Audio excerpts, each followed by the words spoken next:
Hello guys, welcome back to the viewers family. So ఇక్కడైతే మనమైతే 7 dots ముగ్గైతే వేస్తున్నాం అనమాట.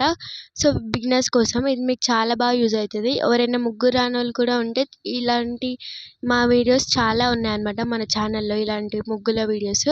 సో వెళ్ళి చూడండి, నచ్చితే ఒక చిన్న లైక్ ఇవ్వండి. ఇంకా ఇలాంటి మంచి మంచి రంగోలీ డిజైన్స్ కోసం మన ఛానల్ని సబ్స్క్రైబ్ చేసుకోండి.